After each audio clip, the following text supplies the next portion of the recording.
Hi guys, a very warm welcome to all of you. आज की video में बात करूंगा आपसे मैं डॉस्टोवस्की की स्टोरी बुबॉक के बारे में। अब ये जो स्टोरी है, इसमें जो मेन कैरेक्टर है वो खुद नरेटर ही है।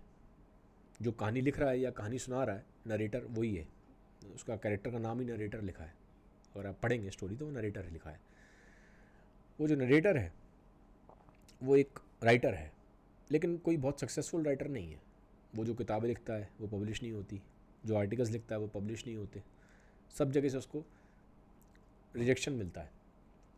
और जो पैसा कमाता था वो कमाता था बुक्स का ट्रांसलेशन करके, या थोड़ा बहुत वो न्यूज़पेपर वगैरह के लिए एडवर्टीजमेंट लिखता है, वहाँ से उसको पैसा मिलता था। ठीक है, तो पहली चीज़ तुम्हें मालूम पड़ती है कि वो कोई बहुत सक्सेसफुल राइटर नहीं है। ठीक है, सेकंड चीज़ क्या होती है कि उसका जो नेबर है, जो उसका पड़ोसी है, उसकी डेथ हो जाती है।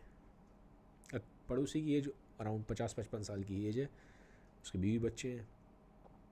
ठीक है, तो अब अराउंड शाम के आसपास का टाइम है, तो अब उसका फ्यूनरल होता है। उसके फ्यूनरल में उसको जाना होता है, लेकिन अपने पड़ोसियों से उसका फ्रेंडली टर्म्स नहीं होते। कोई जो रिलेशन था इसका बहुत अच्छा नहीं था, लेकिन क्योंकि पड़ोसी है और डेथ हो गई है तो आउट ऑफ कर्टसी जाना पड़ता है, तो चला जाता है। अब फ्यूनरल होता है, चर्च में होता है। तो चर्च में जो फाइनल राइट्स होते हैं, वो प्रेयर्स वगैरह होती हैं, रिचुअल्स जो भी होते हैं, ठीक है, जो डेथ रिचुअल्स हैं वो परफॉर्म किए जाते हैं। और वहीं पे चर्च में, वहीं पे सामने एक बड़ा सा ग्रेवयार्ड होता है। वहाँ पे जो उसकी बॉडी है, ठीक है, जिस जिस व्यक्ति की डेथ हो गई है उसकी बॉडी को वहाँ पे फिर दफना दिया जाता है। ठीक है, तो और सब लोग वहाँ चले जाते हैं वापस, जो घर वाले थे और जो पब्लिक आई थी सब चले जाते हैं, लेकिन ये जो नरेटर है ये थोड़ी देर के लिए वहाँ बैठ जाता है। ठीक है, ये वहाँ बैठ जाता है, इसको लगता है कि थोड़ी देर मुझे यहाँ बैठ जाना चाहिए, तो बैठ जाता है। अब शाम के आसपास का टाइम था, धीरे धीरे अंधेरा होने लगता है। मतलब आप समझ लीजिए, जो डस्क का टाइम होता है, जब सूरज डूबने वाला होता है, करीबन उसी टाइम के आसपास का टाइम होता है। तो बैठता है वहाँ पे, तो थोड़ी सी हवा चलती है, थोड़ी ठंडी हवा चलती है। तो उसे वहाँ बैठे बैठे, क्योंकि ये वहाँ बैठा हुआ है, आसपास सब उसके कब्र हैं, तो इसको हल्की सी इसकी झपकी सी लग जाती है। थका हुआ था ये, तो उसकी झपकी सी लग जाती है। अब जैसे उसको मतलब झपकी लगती है, तो उसको आसपास ना कुछ आवाज़ें आनी स्टार्ट हो जाती हैं। कब्रिस्तान में बैठा हुआ है, रात का टाइम होने वाला है, तो उसको आवाज़ें आती हैं।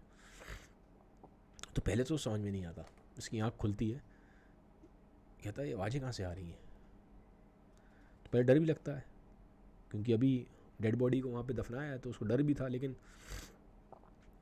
फिर थोड़ा ध्यान से सुनता है कि आवाज़ें आ कहाँ से रही हैं। आवाज़ आती हैं, ठीक है।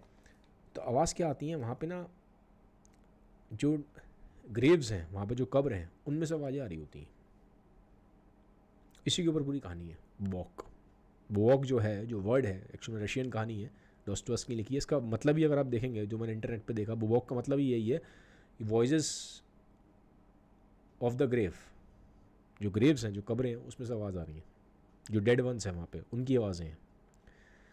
तो जो पहली आवाज़ आती है, जो नरेटर को सुनाई देती है, वो है जनरल की और क्लर्क की। तो वहाँ पे एक जनरल की कब्र है, और उसके बगल में एक क्लर्क है। आर्मी के कोई जनरल थे, उनकी डेड बॉडी वहाँ पे है, दफन है, और बगल में उनके एक क्लर्क की डेड बॉडी है।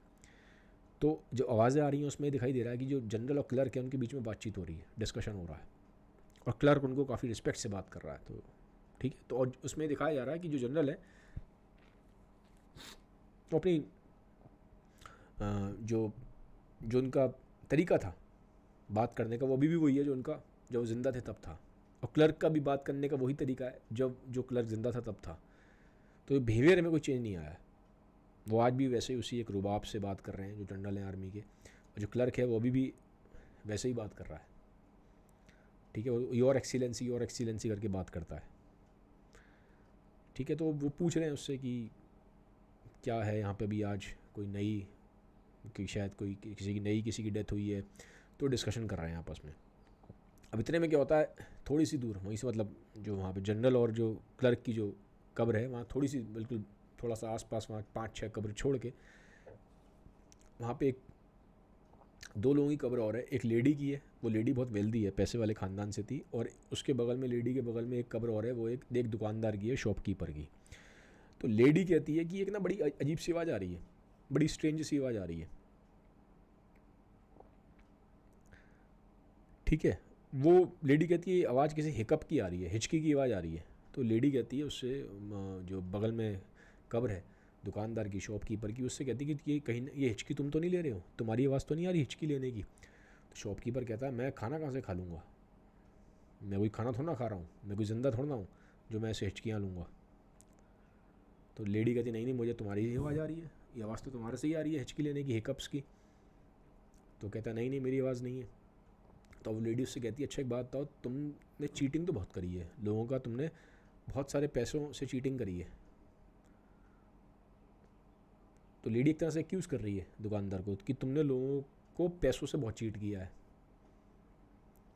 तो शॉपकीपर कहता है ये मेरे पे आप गलत इल्ज़ाम ना लगाएं, इनफैक्ट आपने कुछ बार पैसे मुझे पे नहीं करे हैं, मेरी दुकान पे आपका बिल पड़ा हुआ है, तो पैसे अपने पे कर जाओ। तो वो कहती है लेडी मैं कैसे पे कर दूँगा यहाँ बैठ के, मैं तो ग्रेव में हूँ ना, मैं यहाँ से कहाँ से पे कर दूँ, मेरी जो बच्चे हैं वो पे कर देंगे। तो वहाँ पे आपस में वही चल रही है इन दोनों की, लेडी और शॉपकीपर की, वो एक्यूजेशन चल रहा है। वो लेडी कह रही है कि तुम चीट हो, पैसा से मनी से चीट करते हो, वो कहता है कि तुमने मेरा पैसा पे नहीं किया, पैसा पे करो। तो मतलब जो बातें आदमी ज़िंदा रहने पे करता है वही बातें आदमी मरने के बाद भी कर रहा है, डॉस्टोव्स्की दिखा रहा है। अब होता क्या है कि वो जो वॉइस थी, स्ट्रेंज वॉइस, जिसके लिए लेडी ने बोला था कि तुम्हारे शॉपकीपर को कि तुम्हारे से आ रही है स्ट्रेंज वॉइस, वो स्ट्रेंज वॉइस दोबारा आती है। अब एक्चुअली वो स्ट्रेंज वॉइस क्या थी, वो स्ट्रेंज वॉइस जो नरेटर का जो पड़ोसी था जिसकी डेथ हुई थी उसकी आवाज़ थी, क्योंकि वो भी डेड हो चुका है, मर चुका है, वो भी ज़मीन के अंदर दफन है। तो जब वो भी अब उस दुनिया में आ गया है, ठीक है, डेड वंस की दुनिया में, तो उसको भी रियलाइज़ हो रहा है, पहले तो समझ ही नहीं पा रहा। तो वहाँ जो बाकी जनरल और क्लर्क हैं वो बताते हैं कि ये तो फिर भी बड़ी जल्दी आवाज़ निकाल रहा है, लोग तो यहाँ हफ्ता भर आ जाते हैं, दफन हो जाते हैं, उनके बाद उनको समझ में आता है कि वो कौन सी दुनिया में आए हैं, एक परलोक की दुनिया है, ठीक है ना, एक तरह से वो डेड वंस की दुनिया है। तो वो कह रहा है, जो जनरल बता रहा है क्लर्क जनरल को आपस में बात कर रहे हैं कि ये तो फिर भी इसने आते ही अभी इसको दफन किया है, इसने आवाज़ निकालनी शुरू कर दी, बहुत लोगों को तो हफ्ता लग जाता है, उनको समझ में नहीं आता कि हुआ क्या उनके साथ। तो फिर क्या होता है, वो जो नरेटर है का जो पड़ोसी है, ठीक है, जिसको दफन किया गया था, उसको समझाते हैं जनरल और क्लर्क, उनके पास ही उसी कब्र होती है जहाँ पे नरेटर वहाँ बैठा हुआ था। तो जनरल और क्लर्क समझाते हैं कि भाई अब तो तुम्हारी डेथ हो चुकी है, अब तुम ये दूसरी दुनिया में आ गए हो, डेड वंस की दुनिया है, तुम्हें डरने वरने की कोई ज़रूरत नहीं है, ठीक है, हम तुम्हारे यहाँ वेलकम करते हैं। और उससे पूछते हैं कि तुम्हारी डेथ कैसे हुई। तो वो नरेटर बताना शुरू करता है, वो कहता है कि मुझे लंग्स की प्रॉब्लम थी, टीबी की प्रॉब्लम थी, और टीबी की एक टाइम पे बहुत बड़ी प्रॉब्लम मानी जाती थी, ठीक है, आज तो क्या है कि टीबी का इलाज है, लेकिन एक टाइम पे टीबी का इलाज नहीं था, बहुत लोगों की डेथ होती थी टीबी से। तो बताता है मुझे टीबी की दिक्कत थी, 50-55 साल का था। वो कह रहा है मुझे 1-2 दिन पहले डॉक्टर ने बोला भी था तुम्हारी दिक्कत ज़्यादा हो रही है, तुम अपना ट्रीटमेंट कराओ, ठीक से कराओ। मैंने लापरवाही करी, मैंने ट्रीटमेंट कराया नहीं, जिसकी वजह से आज सुबह मेरी एकदम से अनएक्सपेक्टेड डेथ हो गई। तो वो बोलता है कि मुझे इस डॉक्टर को दिखा लेना चाहिए था। तो जो जनरल होता है वो कहता है हाँ तुम्हें उस डॉक्टर को दिखाना चाहिए था, वो डॉक्टर ज़्यादा अच्छा था। वो कहता है नहीं नहीं नहीं, वो डॉक्टर वाला जो था वो महंगा था, वो वाला डॉक्टर महंगा है, तुम उस वाले को दिखाते, वो सस्ता था, उसको दिखा लेते, वो ठीक ज़्यादा करता है। तो अब इस बात पर बहस शुरू हो जाती है कि डॉक्टर कौन सा अच्छा है, फिर कन्फ्यूजन क्रिएट हो जाता है। क्लर्क कहता है ये अच्छा है, जनरल कहता है नहीं वो डॉक्टर अच्छा है, जो डेड वन अभी आया है नरेटर का पड़ोसी वो कहता है नहीं नहीं वो वाला अच्छा है। तो ये कन्फ्यूजन फिर क्रिएट हो जाता है, वहाँ पर डिस्कशन करते रहते हैं डॉक्टर कौन सा अच्छा है। तो कहता है मैं जाके उस डॉक्टर को दिखाऊंगा। इतने में जो नरेटर का पड़ोसी है वो कहता है मैं उस वाले डॉक्टर को जाके दिखाऊंगा। तो हंसते हैं जनरल क्लर्क को, कह रहे अब कहाँ दिखाओगे जाके, अब तो तुम मर गए, अब कहाँ किस डॉक्टर को दिखाने जाओगे, ठीक है। तो अब क्या होता है, अंधेरा हो जाता है,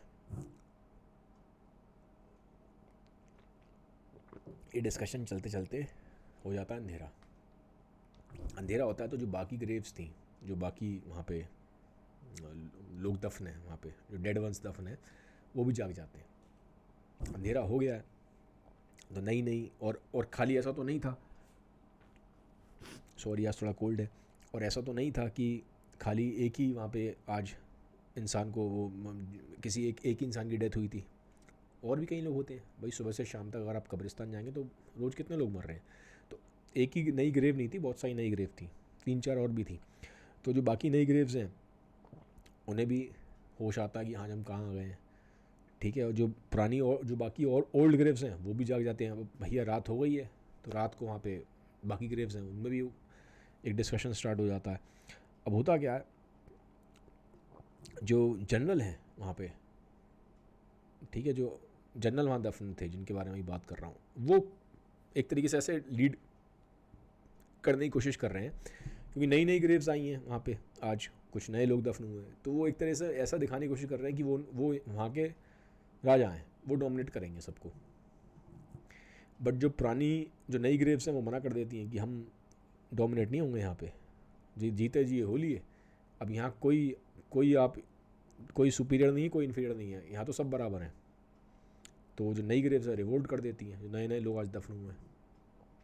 इनफैक्ट जो ओल्ड ग्रेव्स हैं वो भी रिवोल्ट कर देती हैं।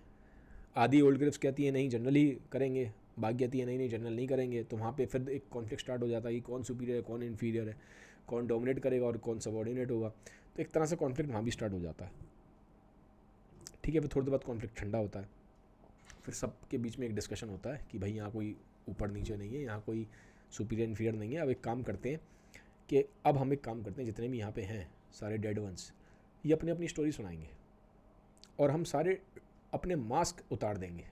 जो हम जीते हैं तो हम एक मास्क पहन के जीते हैं दुनिया के आगे, हम सच्चे नहीं होते। हम दुनिया को वो दिखाते हैं जैसे दुनिया देखना चाहती है, क्योंकि हमें डर होता है बहुत तरह की चीज़ों का कि अगर हम अपने मास्क उतार देंगे तो सामने वाला हमें कहीं ताकतवर हुआ तो हम पे भारी पड़ जाएगा, हमारा फ़ायदा उठा लेगा, ये हो जाएगा वो हो जाएगा, तो हम मास्क पहन के जीवन जीते हैं। बट अब आज यहाँ पर हमारा कौन कुछ क्या कर लेगा, कोई कुछ नहीं कर सकता। तो इसलिए अब तो एटलीस्ट मरने के बाद तो हम अपने मास्क उतार लें, खुल के बोल पाएँ, जी भर के बोल पाएँ, बिना डरे बोल पाएँ, अपनी कहानी सुना पाएँ, जैसे हमें वैसे रख पाएँ अपने आप को। तो डिसाइड होता है, सब कहते हैं, आवाज़ सारी ग्रेव्स में से आवाज़ आती है, हाँ हाँ बिल्कुल बिल्कुल ऐसे ही करेंगे, अब ऐसे ही करेंगे, सारे मास्क उतार देंगे, जो हमारी रियल स्टोरी हम वही बताएंगे। तो अब ये स्टोरी बताने का कार्यक्रम चालू होता है। तो पहली ग्रेव पर जिसका नंबर आता है, जिसको स्टोरी सुनानी होती है, वो सुनाने ही जा रही होती है। इतने में क्या होता है, वो जो नरेटर है जो बैठा हुआ था वहाँ पे, मैंने बोला नरेटर की झपकी लग गई थी, आँख खुल गई थी, तो बैठा हुआ है वो, उसी को तो आवाज़ सुनाई दे रही है सारी, नरेटर ही तो कहानी बता रहा है ये पूरी। तो एकदम से नरेटर को छींक आ जाती है, छींक देता है वो। अब जैसे वो छींकता है तो बाकी जो ग्रेव्स हैं उन्हें मालूम पड़ जाता है यहाँ कोई है जो सुन रहा है। तो एकदम से सारी स्टोरीज, सारी आवाज़ें सब बंद हो जाती है, एकदम फिर पिन ड्रॉप साइलेंस हो जाता है, एकदम पिन ड्रॉप साइलेंस। तो अंधेरा है, रात का टाइम है, कब्रिस्तान में वो बैठा हुआ है, एकदम अंधेरा है, हवा चल रही है, वापस एकदम पिन ड्रॉप साइलेंस हो गया, सारी आवाज़ें बंद हो गई हैं। वो वेट करता है आवाज़ आए, लेकिन अब आवाज़ आती नहीं है। अब नरेटर अपने घर आ जाता है, घर आ गया है, रात का टाइम है, और फिर सोचता है, जो भी आज उसने एक्सपीरियंस किया उसको सोचता है। तो ये चीज़ सोचता है, दो थॉट आते हैं उसके दिमाग में बड़े। पहला उसके दिमाग में आता है कि मरने के बाद भी सब सेम ही है। उससे तो लगा था कि मरने के बाद शायद आदमी को शांति मिलती है, बोलते हैं कि पीस मिलता है, लेकिन यहाँ तो अभी भी आदमी वही सब चल रहा है, कोई फ़र्क नहीं है, वही अभी वहाँ पे भी आदमी वही सब जो बातें यहाँ कर रहा है वही बातें वहाँ कर रहा है, जो दिन भर की बातें हम यहाँ करते हैं वही बातें वहाँ कर रहा है, जो जिन बातों को लेके हम यहाँ डिस्कशन करते हैं परेशान रहते हैं वही वहाँ कर रहा है। तो उसको लगता है कि एक तो सब कुछ सेम ही है, कुछ फ़र्क ही नहीं पड़ रहा। पहला ये। सेकंड, वो कहता है ये स्टोरी सुनाने वाले थे, स्टोरी नहीं सुनाई इन्होंने। उसके दिमाग में क्यूरोसिटी होती है कि मैं स्टोरी सुनूंगा। अब कहता मैं दोबारा जाऊँगा, कल दोबारा स्टोरी सुनूंगा, और खाली यहीं वाले ग्रेवयार्ड पे नहीं जाऊँगा, मैं सारी ग्रेव्स पे जाऊँगा, अब सबकी स्टोरी सुन के आऊँगा। ठीक है, यहाँ पे क्या कि ये कहानी ख़त्म होती है। तो ये कहानी लिखी थी डॉस्टोवस्की ने। नरेटर एक्चुअल में डॉस्टोवस्की ही है, नाम नहीं लिखा नरेटर का कहानी में, लेकिन है डॉस्टोवस्की ही। ठीक है, वो तो खैर बहुत फेमस राइटर थे। इसमें जो नरेटर जो है वो दिखाया गया है कि सक्सेसफुल राइटर नहीं है। डॉस्टोवस्की तो वर्ल्ड के सबसे सक्सेसफुल राइटर्स में से एक थे। खैर जो भी है, बहुत सारे क्वेश्चंस रेस करती है कहानी है। डॉस्टोवस्की की इंसाइट हमेशा की तरह काफ़ी डीप है कुछ ऐसी चीज़ों पे बात करते हैं जिस पे कोई बात नहीं करता, कुछ ऐसी कहानी लिखते हैं जो कोई कहानियाँ नहीं लिखता। तो काफ़ी एक यूनिक और अनोखे राइटर। आपको कैसी लगी कहानी? आपका क्या इस कहानी से एक लर्निंग है, मुझे बताइएगा कमेंट सेक्शन में। ठीक है, have a nice day, bye bye, take care, thank you.